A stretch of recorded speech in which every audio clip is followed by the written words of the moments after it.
Yeah, so the last question on the quiz was a good question, but it did throw everybody for a loop. Maybe we hadn't practiced it enough, maybe you hadn't practiced enough, maybe I haven't gone over it enough, but let's go over it, because it really isn't that hard, but it kind of throws people for a loop sometimes. When you see me discuss it, you'll see how easy it kind of is.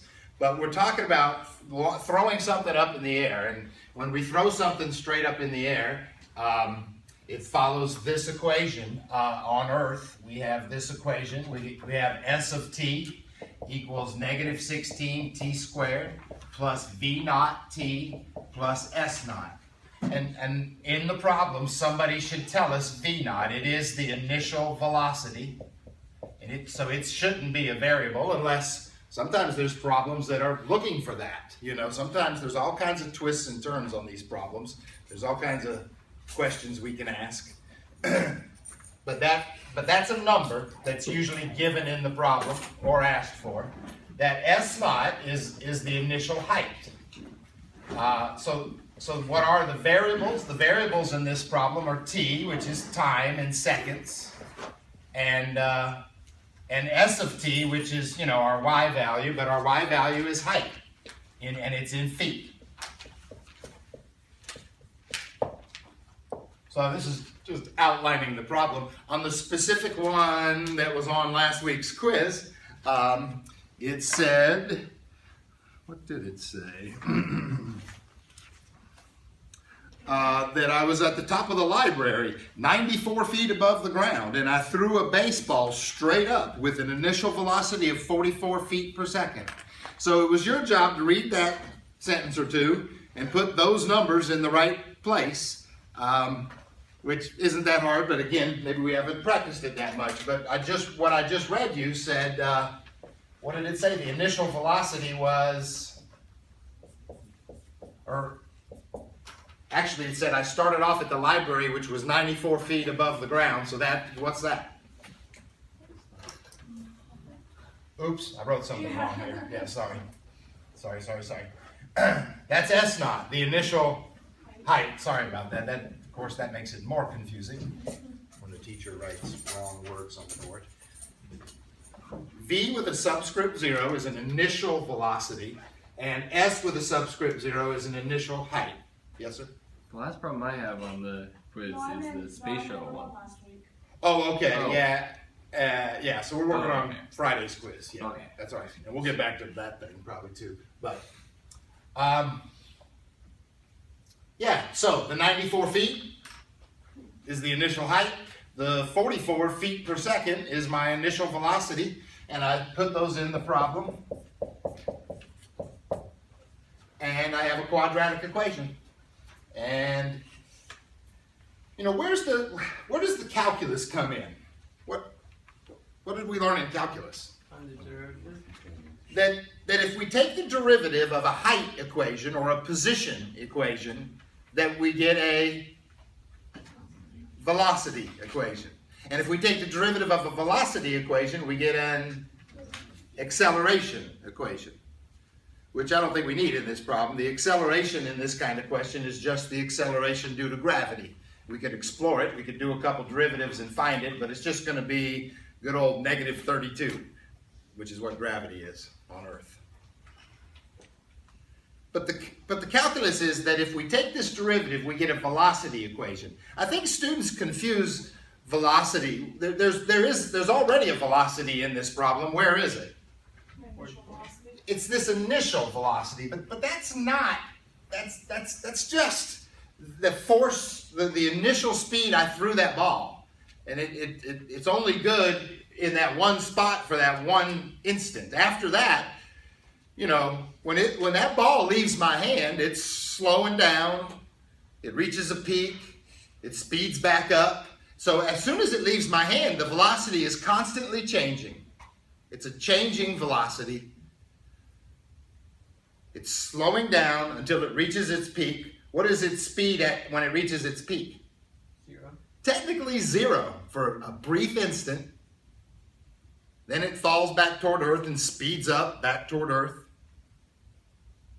And gets faster and faster and faster in a negative. It's a negative velocity as it heads toward Earth. And then it hits the ground. Then it's over. Problem's over once it hits the ground. But I have this changing velocity, and the changing velocity is the velocity function, not the initial velocity number, but the changing velocity function, which is the derivative of the height equation. And so it's the easiest derivative in the world. The velocity equation is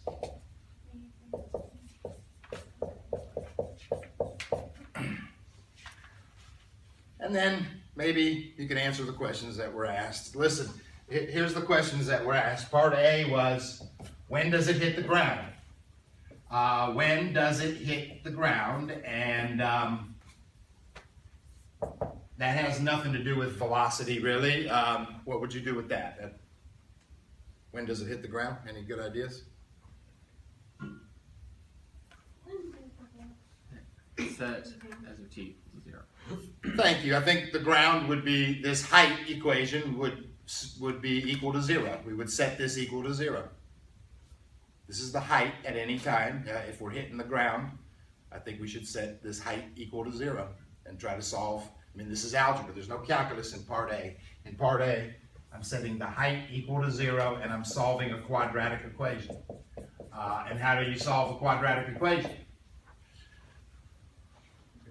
It probably doesn't factor. You probably should do a quadratic formula real quick and try not to make a mistake and do a quadratic formula and you'll get an answer.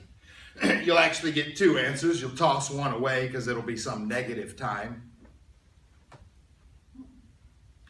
Hey, let me back up just a second. You know what might help at the beginning of this problem is, after you read it and see it, is just this quick picture. Watch this. This quick picture. He started at 94 feet and he threw this baseball up. It goes up. You know what's going to happen. It's going to turn around and come down and hit the ground. I mean, just jotting down that rough picture might help you think your way through this problem a little bit. That is the picture of this parabola. I mean, your graphing calculator could graph this picture for you, but I'm suggesting you don't really need it. You just need this rough, quick picture of what's happening.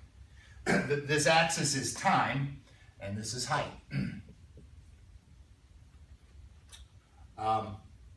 Anyway, we can knock out a quadratic formula and find this answer. On your mark, get set, go! Negative b plus or minus the square root of b squared minus 4ac all over 2a. On your mark, get set, go! That's negative 44 plus or minus the square root. Everybody knows 44 squared is? 1936. What? 1936. All right, hold on, slow down. What'd you say? 1936. Plus, this is going to be plus something over here. 4 times 16 times 94, some huge number. 6016. 6016. When I add those numbers up, that's really what I want to do. I want to add those numbers up plus the 1936. I get 7952. So in this square root, I'm getting a 7952. Listen, this is a good word problem. Maybe you've been trained to try to leave things exact. In a word problem, I want to round things off. I'm ready to hit my square root button right now. What's the square root of 7952? I don't want to keep this exact. 89.17. So here I am doing a quadratic formula, right? You guys okay? I get two answers out of this. I got to be careful to analyze these answers. One of them is negative 44 minus the 89.17, and all that divided by a negative 32. I'm getting a 4.16 seconds. I think that's my answer. The other one is negative 44 plus the 89.17, which is a positive numerator divided by a negative denominator. The answer is a negative 1.41.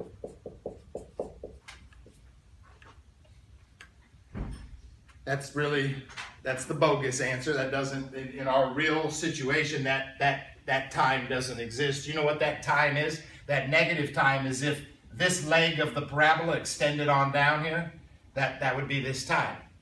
But in the reality of this problem, there is no other leg to this parabola, and we just toss that out. That's not the problem. That's not the answer I want. So, cool. There's my answer for part A. Quadratic formula, when does it hit the ground? You know, pretty classic question. And then the other three questions that were asked, this was on last week's quiz, B, C, and D, were all about velocity. Question B wanted to know, with what velocity did it hit the ground? With what velocity does it hit the ground?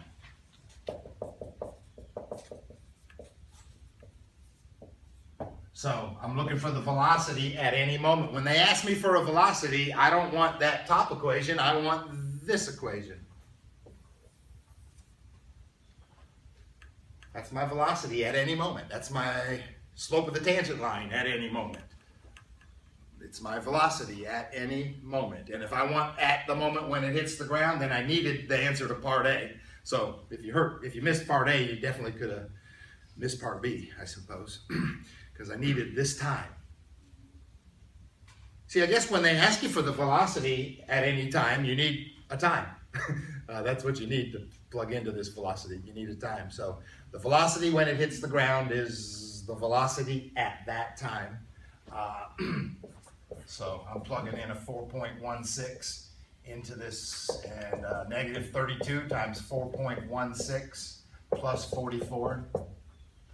And if I multiply and add, I get some number. Anybody? Negative 89.12. Okay. Now, listen, let's not, that's feet per second, and that's the answer to part B. That's the answer to when does it hit the ground. Or, not when does it hit the ground. With what speed or with what velocity does it hit the ground. It's appropriate that it comes out negative. It's on its way down. When velocity has a sign on it. Velocity, when it's on its way up, it's positive. That's why when I threw this up, what was my initial velocity? A positive 44 when I threw it up. And it was, and then the changing velocity remained positive for a while until it reached its peak. What was it at the peak? What was the velocity at the peak? Zero. And then the velocity became negative as it headed back toward Earth. And when it hit the ground, it was going pretty fast. Yes.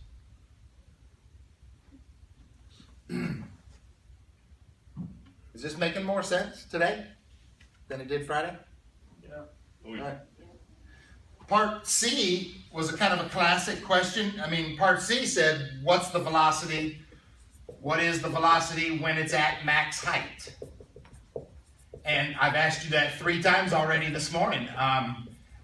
So without doing any math, when you reach the peak and you're at max height, for that instant, your velocity is 0. So you didn't really have to do any math for part C, and in fact, you could have screwed up part A and B and still maybe answered part C. At max height, velocity is 0. You know, I'm calling it the velocity. It is the velocity. It's at any time. It's also the derivative, which I can go back to. I can get out of physics and think about math for a second. I can think about the slope of the tangent line. At the peak, what's the slope of the tangent line? 0. You know what I mean? I mean, I can think mathematically, or I can think physically about physics, about the physics of this problem. So maybe I could ignore the physics and think about the math of this problem. Whatever helps you think.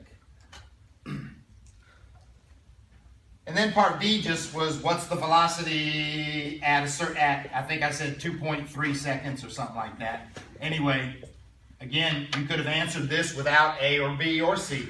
If all you needed, though, was you need this velocity formula, which meant you needed the original formula, which means you kind of needed to know how to plug these numbers in, I guess. That was kind of the issue, I guess. You guys weren't sure what to plug in, I guess, but I'm not sure why, because it does. I know we didn't practice it much, but it is kind of obvious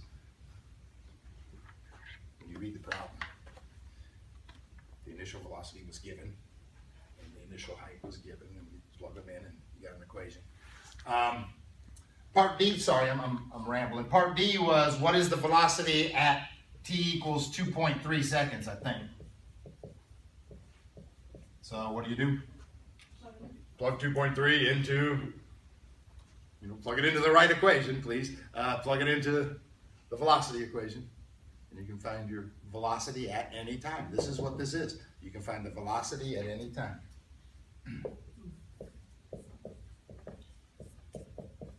What was this one? Negative 29.6. Yep, she's right. Negative 29.6. Yes, Carlos. So the velocity and maximum height, is that ever really going to change? No. If you're at maximum height, your velocity is always 0. It's this instant. It's this moment.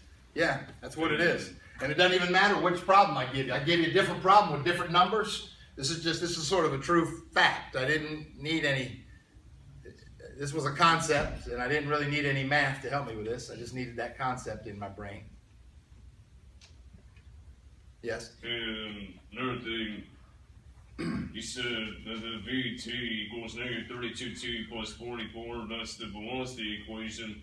But what is the equation before that one called? Position or height.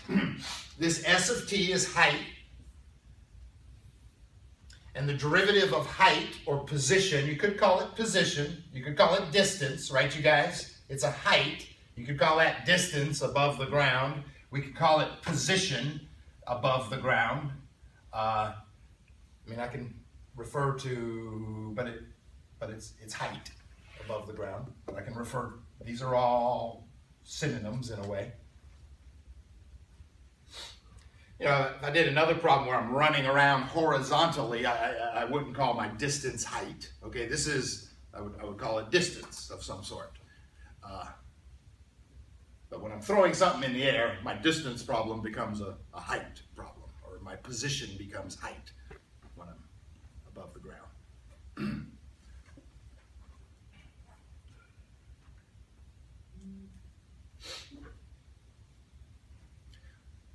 What else? Any other questions on this problem? Hey, what about on your take-home quiz? Is there any similar problems to this anywhere that's bothering you?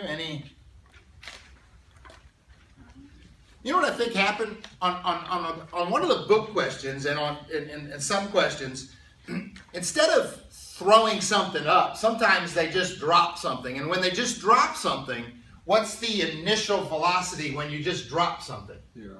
It is 0. And so there was a question in the book like that.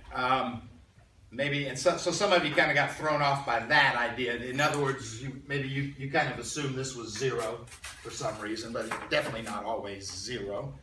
V naught is the initial velocity. If you throw it up, it's some number. If you just drop it, though, the initial velocity can be thought of as 0. The initial velocity can be thought of as 0 when you drop it. Anything on that? Yeah. If you throw it down, your velocity is negative. What's that? If you throw it down, the initial velocity. And if I threw it down, right, I could have reworded this problem. Instead of throwing that up at 44 feet per second, I could have said I threw it down at 44 feet per second. And he's right. That would change this to a negative 44. And it would get to the ground a lot sooner if that was the case. And the picture wouldn't look like this. If I threw it down, the picture would look more like this. I just threw it down. The parabola kind of looks like this then. The parabola's over here, kind of when you have a throw it down kind of problem. Right. No, I mean that's a good problem too, but I usually like to throw it up. Do you need number 12 on the take-home quiz? So number 12 on the take-home quiz. Yeah. How about number 11? I was mostly confused on number 12. I know. I can help. V of t. Hang on a is it second. already in velocity? Or? Yeah. Okay. It even says that's the velocity. Right. Then I don't need that one, huh? Okay. Yeah. But number 12 is not a height problem. It's a different kind of problem. But I was thinking number 11 is a good problem, right? Let's do number 11. I'll help you with number 11, unless you think you got it. You think you got it? It's different. These problems can have different twists and turns. I think this one on last week's quiz was not really supposed to be that difficult. But you had to get this velocity equation for parts B, C, and D in a way. Needed that. So on your take-home quiz,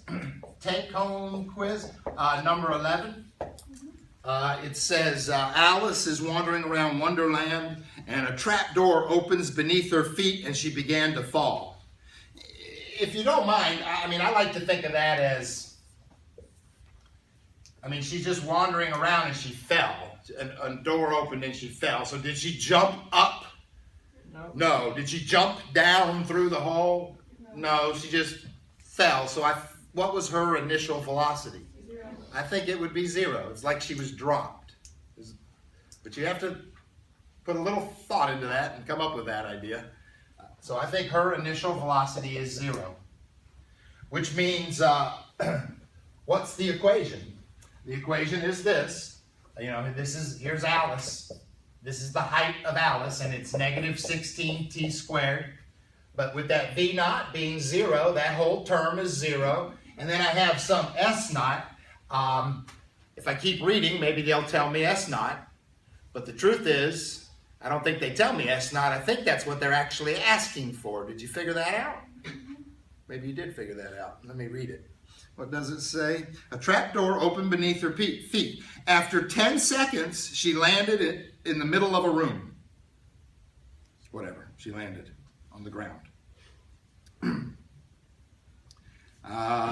What is the height of the room? Yeah, that's a good question. See, so I never knew she fell and she landed. The other confusing thing about this problem is you might think this is the ground. She's walking around and this is the ground, right? I don't know. And then she fell down under the ground in some kind of deep chamber, right? I don't know. You could get yourself all twisted around. But let's just call this the ground, if you don't mind. And she fell from some super high height, I guess. And I don't know that height, is what I'm saying. I don't know what that height is. And so I can't fill it in. I cannot fill it in. But I do know something. They just told me something. What did they tell me? In 10 seconds, she landed. You know what you can write? You know what you know with that? You know that when t is 10, s of t is 0. Right. When t is 10, the height is 0. We don't know the initial height. And we got this changing height. After 1 second, she's right here. After 2 seconds, she's right here. After 3. Anyway, after 10 seconds, what's her height? 0. She hit the ground. She was landed in the middle of the room. So that's awesome. With that piece of information, I think you can find this. Yes, Carlos? So right there, the question mark. Did you say that was the height? Yeah, listen. We're going to talk like this all semester. Listen, V with a subscript 0, VO, V naught, V aught is the initial velocity. S with a subscript 0 is the initial height. It's always true. That's the way, that's what this is, yep. Initial velocity, initial height. That's generic ideas we should have for these problems. Yeah. So they're usually given constants, but sometimes they're asked for. I wouldn't call those necessarily variables. The variables are usually time and height. The variables are the input variable time and the output variable height or y. These are sort of the variables. But like I said, we can leave an unknown S naught and ask you for it, like we did in this problem. In this problem, this is a 0. We hit the ground when t is 10. Can you find S naught? Yeah, it's so easy, isn't it?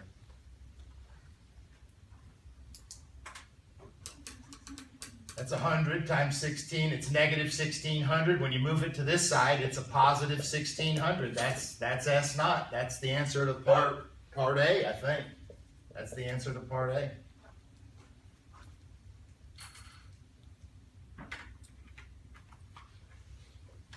What was this? This was number 11. What is the height of the room?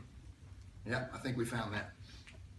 Hey, part B says, with what velocity did she impact the floor of the room? So when she landed, what was her velocity? Listen, you guys, even without answering part A, you could have answered part B. What's her velocity at any time? The derivative, which would be what? Negative 32t in this case, because there is no v naught. This derivative is just negative 32t, and then this derivative is nothing. It's a constant. And if she fell for 10 seconds and hit the floor, then what was her velocity at 10 seconds?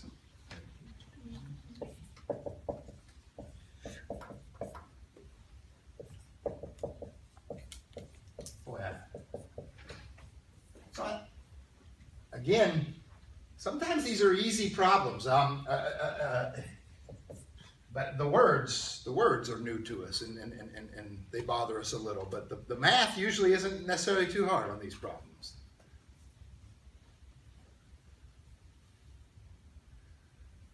That 11 turned out to be pretty easy. Yes, Carlos? When you did part A for finding out the height of the room, Yeah. why did the position on S of t get changed to 0? Because it said, I'm reading the problem without writing it all up here. You should read it too. It said, in 10 seconds, she hit the floor. So in 10, Why is S of t 0?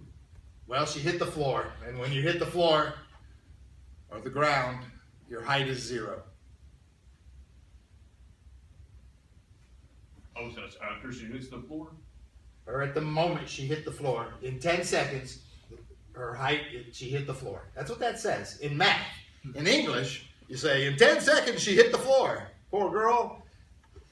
But due to the wonders of Wonderland, she didn't get hurt. But, you know, in 10 seconds she hit the floor. That's English. In math, that's what that says. In 10 seconds she hit the floor. Her height is 0. Her height is 0 in 10 seconds. Yeah. Yes? Part A, was that supposed to be 1,600 feet? Yep. It is feet. Yes, sir.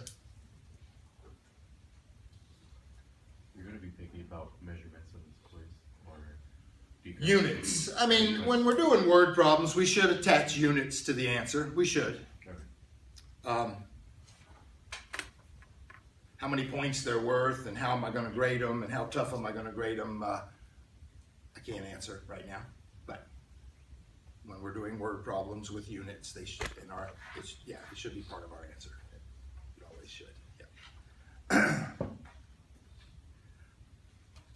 You know, he started to ask me about 12. I told him I didn't really want to do 12 right now, and then he said he didn't really need help with 12. But 12 was a velocity type problem, but it wasn't about a falling object. It was sort of different.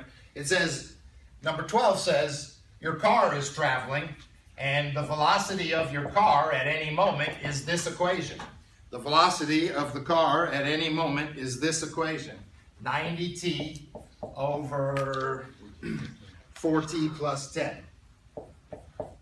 And again, I may not really want to do this, but then what the question asks, again, you got to read the words, but the question asks for the acceleration of the car. Is that what it says? It wants to know the acceleration.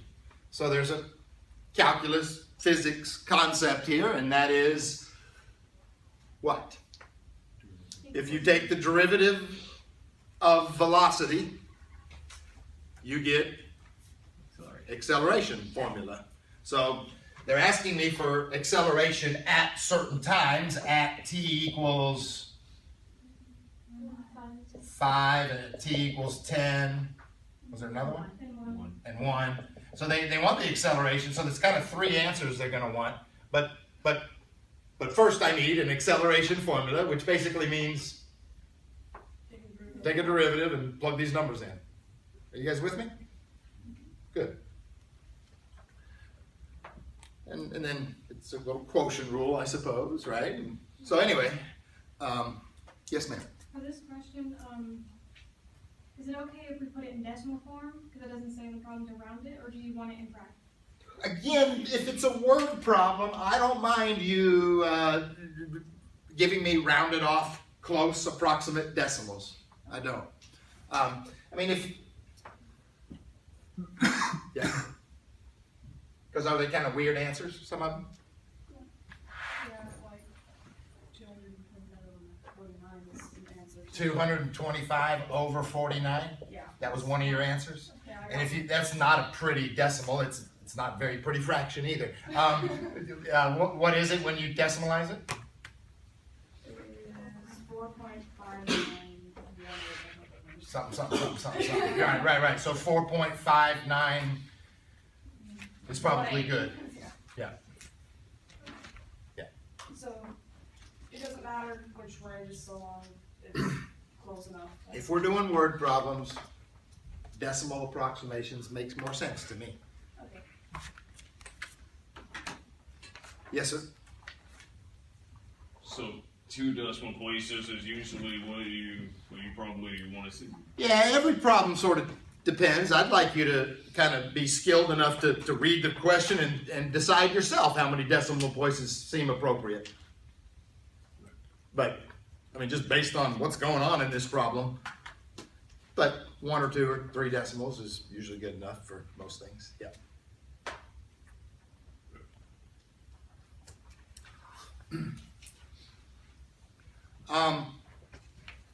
You guys might have more questions. I'm going to hit pause here.